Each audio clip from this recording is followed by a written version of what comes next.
Pesquisas mostram recuperação de Lula e desgaste na ultradireita. História de CDB. No campo oposto, no entanto, as notícias são desalentadoras para o senador Ciro Nogueira, PPP, um dos principais líderes da oposição ao governo do presidente Lula, após o empresário Fernandinho chamar a atenção das autoridades. Por redação de Brasília. O campo político de apoio ao presidente Luiz Inácio Lula da Silva, PT, tem acompanhado, por meio dos trackings, pesquisas diárias de opinião sem registro oficial, a aprovação do provável candidato à reeleição no ano que vem e constata que houve um aumento consistente acima da margem de erro. De acordo com a apuração da mídia conservadora, a rejeição mostra um recuo expressivo. Presente. Integrantes do governo apontam, ainda, que o embate impulsionado pelo chamado Centrão teria antecipado o confronto eleitoral, chamando Lula para a briga e abrindo uma conexão direta com o que pensa a maioria esmagadora dos eleitores. Um dos ministros, sob anonimato, resumiu a leitura interna. O Centrão queria usar o IOF e essa disputa para deixar o governo Lula um pato manco até a eleição. O que fizeram, porém, foi nos dar um presente, afirmou a jornalistas. Nos bastidores, a maioria indica que o governo deve permanecer firme na retórica sobre o combate aos privilégios e na defesa de um sistema tributário mais justo, em que os mais ricos contribuam proporcionalmente mais com o financiamento do Estado. A aposta é que o enfrentamento direto fortalece o projeto político do presidente ao estabelecer uma linha clara entre os interesses do governo e os de setores privilegiados do Congresso. Suspeito. No campo oposto, no entanto, as notícias são desalentadoras. Durante os 7 meses de funcionamento da CPI das Bets, uma série de transações financeiras envolvendo o senador Ciro Nogueira, PPP, um dos principais líderes da oposição ao governo do presidente Lula, e o empresário Fernando Oliveira Lima, conhecido como Fernandinho, chamou a atenção das autoridades. Os dados constam de relatórios analisados pelo Conselho de Controle de Atividades Financeiras, COAF, revelados pela revista mensal Piauí. Os documentos indicam que Fernandinho, proprietário da empresa 7games.bet, uma das maiores plataformas de apostas do Brasil, com cerca de 120 milhões de acessos mensais, comprou 3 apartamentos em Teresina, localizados em um edifício da empresa Ciro Nogueira Agropecuária e Imóveis.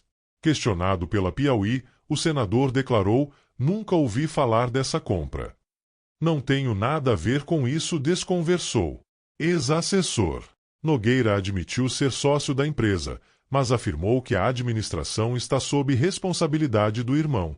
Outras operações, no entanto, chamaram a atenção dos investigadores. Entre dezembro de 2023 e setembro de 2024, Fernandinho transferiu R$ 625 mil para Vitor Linhares de Paiva, ex-assessor de Ciro Nogueira. A Piauí, o senador afirmou ter procurado Paiva para entender a operação.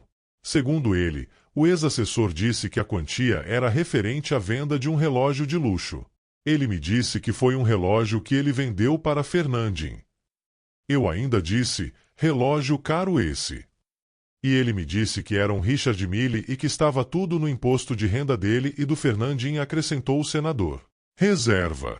Na mesma época, Paiva também transferiu pouco mais de R$ 30 mil diretamente para Ciro Nogueira, ao que o senador explicou ter sido a devolução de uma reserva de hotel em Capri. Na Itália, eu desisti da viagem e transferi para Vitor a reserva que já estava paga, e ele me ressarciu, tentou explicar.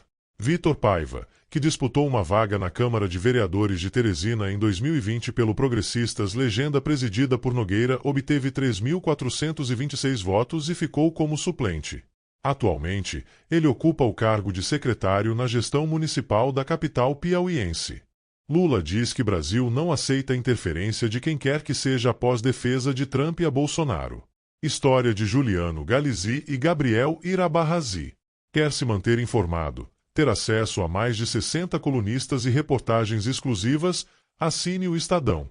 Após o presidente dos Estados Unidos, Donald Trump, manifestar apoio a Jair Bolsonaro, PL, e chamar de coisa terrível e perseguição os processos contra o ex-presidente na justiça brasileira, o presidente Luiz Inácio Lula da Silva, PT, afirmou que o Brasil é um país soberano que não aceita interferência ou tutela de quem quer que seja. A defesa da democracia no Brasil é um tema que compete aos brasileiros, disse o presidente em publicação no X, antigo Twitter, na qual não citou nem Donald Trump nem Jair Bolsonaro. Possuímos instituições sólidas e independentes. Ninguém está acima da lei. Sobretudo, os que atentam contra a liberdade e o Estado de Direito. O comunicado foi divulgado pela Secretaria de Comunicação Social da Presidência, SECOM, no formato de nota à imprensa.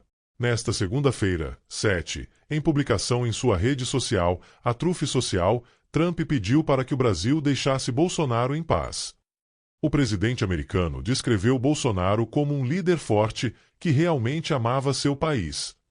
Ele não é culpado de nada, exceto de ter lutado pelo povo, afirmou Trump. A expressão de apoio a Jair Bolsonaro ocorre um dia depois de Trump anunciar tarifas adicionais a países que se alinharem ao que chamou de políticas anti-americanas dos BRICS. O BRICS é um fórum das principais economias emergentes do globo. O grupo reuniu-se neste domingo, 6, no Rio de Janeiro, para uma cúpula de sessões sobre temas variados. O Congresso encerra-se nesta segunda. Jair Bolsonaro é réu no Supremo Tribunal Federal, STF, pela acusação de liderar uma tentativa de golpe de Estado após as eleições de 2022, quando perdeu a recondução para Lula. Última notícia. Mota libera 11 milhões de reais extras em emendas para deputados. História de Paulo Emílio. 247. O presidente da Câmara dos Deputados, Hugo Mota, Republicanos PB, iniciou a liberação de um novo pacote de emendas de comissão no valor de 11 milhões de reais para cada parlamentar. A medida, que repete a tática de seu antecessor Arthur Lira, PP, AL, tem como objetivo fortalecer o apoio no plenário da Casa.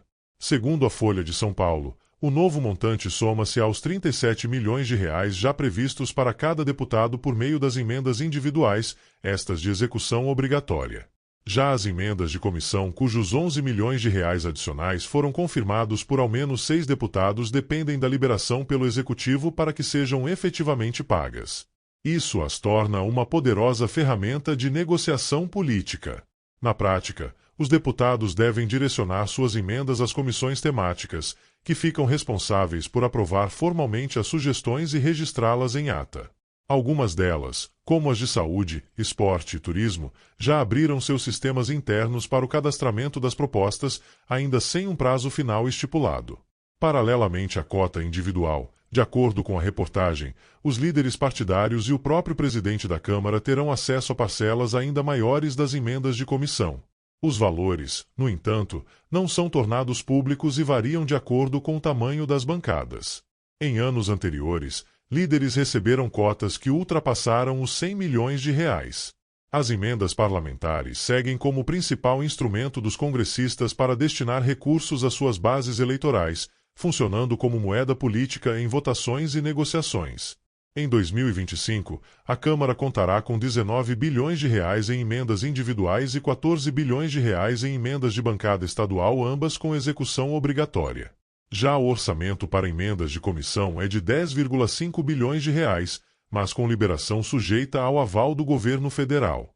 Esse tipo de emenda ganhou visibilidade após o Supremo Tribunal Federal, STF, declarar o chamado orçamento secreto inconstitucional em 2022. Desde então, as emendas de comissão passaram a substituir oficialmente as emendas de relator, embora sob o mesmo espírito de barganha política.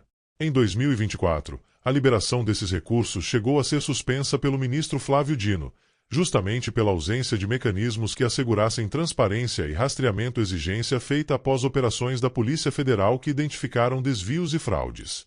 Com a exigência de maior transparência agora vigente, Hugo Mota e o presidente do Senado, Davi Alcolumbre, União Brasil AP, precisam negociar com o governo federal a liberação das verbas indicadas. Dois aliados próximos ao presidente Luiz Inácio Lula da Silva indicaram à Folha que ainda não há consenso sobre os pagamentos e que o clima político será determinante, sobretudo diante da tensão entre Executivo e Congresso em torno de pautas fiscais e aumento de impostos. O anúncio da nova cota começou a circular entre os partidos nesta semana, ainda sem confirmação sobre se todos os parlamentares serão beneficiados, especialmente os de siglas críticas ao uso de emendas, como PSOL e Novo. A decisão de liberar mais recursos contrasta com declarações recentes do próprio Hugo Mota, que vinha sinalizando a intenção de conter gastos com emendas em nome da responsabilidade fiscal. Em entrevista concedida à CNN na sexta-feira, 4, Ele defendeu cortes também no Congresso. Da mesma forma que nós estamos aqui defendendo o corte de benefícios tributários, nós temos que discutir corte de emendas, corte em desperdícios, gastos de dinheiro público por parte do Executivo. Todos têm que dar sua contribuição. Não defendo um Congresso intocável, não defendo emendas parlamentares intocáveis, disse Mota na ocasião. Se gostou deste vídeo, deixe seu like e se inscreva no canal para mais vídeos como este. Até o próximo vídeo.